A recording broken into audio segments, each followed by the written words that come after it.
जी, बिस्मिल्लाहिर्रहमानिर्रहीम.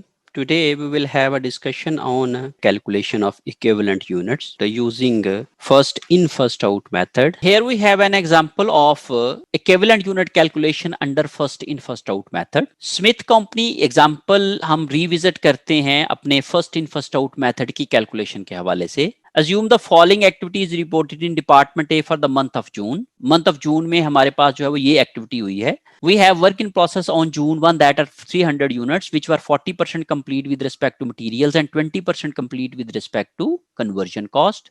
6,000 units were started in this period and total units were 6,300.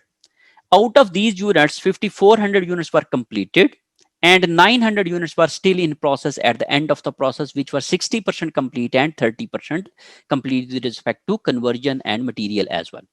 If we have no stage of completion of the beginning inventory, we cannot apply FIFO method. अगर हमारे पास beginning inventory की stage of completion नहीं दी हुई है तो हम लोग FIFO method apply नहीं कर सकते हैं, ये याद रखिएगा. इसलिए अगर आपके पास ये नहीं है तो आप समझ लें कि आप लोगों का जो है वो वेटेड एवरेज मेथड ही अप्लाई होगा. सो अगर आप इसको समझने की कोशिश करें तो टोटल 6300 यूनिट्स थे जो इन हुए. इसमें से 5400 यूनिट हमने कंप्लीट कर लिए और 900 यूनिट हमारे पास एंड पे बचे हुए हैं, तो टोटल मिलके 5300 यूनिट्स बनते हैं. अगर हम लोग इनकी कैलकुलेशन करते हैं इक्विवेलेंट यूनिट्स की, तो हम पहला स्टेप ये करेंगे कि हम लोग जो कंप्लीटेड यूनिट्स हम लोगों ने किए हैं उनमें से बिगिनिंग वर्क इन प्रोसेस में से जो कि 300 यूनिट्स थे, अजम्पशन ये है कि पहले इन पे काम होगा और ये कंप्लीट होंगे तो फिर बाकी यूनिट्स के ऊपर काम होगा. तो इस अजम्पशन के तहत अगर हम चलते हैं तो 300 यूनिट्स के ऊपर हमने इस पीरियड में कितना काम किया है, क्योंकि पिछले पीरियड में हमने इनके ऊपर 40% काम कर लिया हुआ था, वो पिछले पीरियड का था. उस काम को हम एक्सक्लूड कर देंगे यहां पे. तो 100 माइनस 40% करके जो बाकी काम है इनके ऊपर 60% उसके साथ मल्टीप्लाई करेंगे 300 को, तो वो हमारे पास 180 इक्विवेलेंट यूनिट्स आ जाएंगे. फिर उसके बाद हम लोगों ने 300 का 20% हमने पिछले पीरियड में काम किया था. जब हम लोग उसको एक्सक्लूड कर देंगे तो हमारे पास 80% बाकी रह जाएगा. 80% हम लोग 300 यूनिट्स का 80% लेंगे तो वो हमारे पास 240 यूनिट्स जो है वो हमारे पास कन्वर्जन के पॉइंट ऑफ व्यू से कंप्लीट यूनिट आ जाएंगे. So these are the work done on beginning work in process in this period. इस पीरियड में हम लोगों ने बिगिनिंग वर्क इन प्रोसेस जो है हमारे पास 300 यूनिट, उनके उनके ऊपर हम लोगों ने 180 यूनिट के बराबर मटेरियल का काम किया है, मटेरियल कॉस्ट लगाई है, और 240 यूनिट के बराबर हम लोगों ने इनके ऊपर कन्वर्जन कॉस्ट लगाई है. इस तरीके से हम लोग उनकी कैलकुलेशन कर सकते हैं work done on beginning work in process inventory in this period in this month. फिर हम लोग दूसरे स्टेप के ऊपर ये देखते हैं कि हम लोगों ने इस पीरियड के अंदर जो यूनिट स्टार्ट किए थे उनमें से कितने कंप्लीट किए हैं. So we have total completed 5400 units. ये हमें हमारे क्वेश्चन के अंदर गिवन है, और उनमें से हमने ये कहा कि 300 यूनिट वो थे जो हमने पहले पिछले पीरियड के हमारे पास चले आ रहे थे.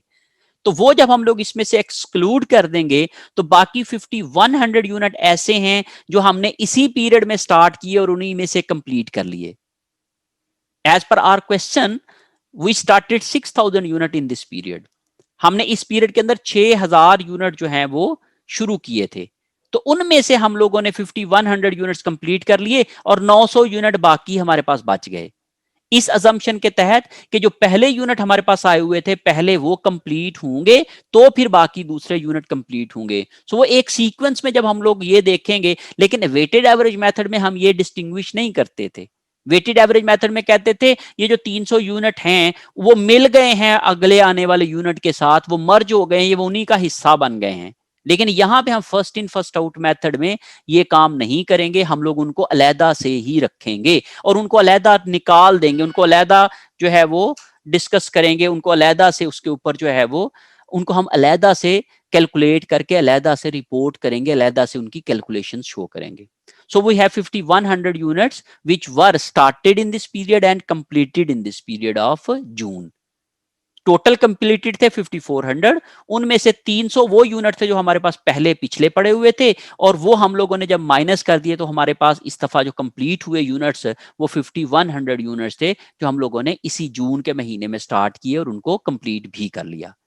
और जो बाकी एंड पे बच जाने वाले यूनिट्स थे वो 900 यूनिट्स थे, और उनके ऊपर 60% मटेरियल लग गया था, और उनके ऊपर 30% जो है वो लेबर लग गई थी, कन्वर्जन लग गई थी। तो हमने 900 का 60% लिया तो 540 आ गया, 900 का 30% लिया तो 270 आ गया। जब हम लोगों ने इस कॉलम को टोटल किया तो ये हमारे पास टोटल इक्विवेलेंट यूनिट्स आ गए 5820। इसी तरीके से हमारे पास कन्वर्जन कॉस्ट के इक्विवेलेंट यूनिट आ गए 5610। This is the basically calculation of equivalent units.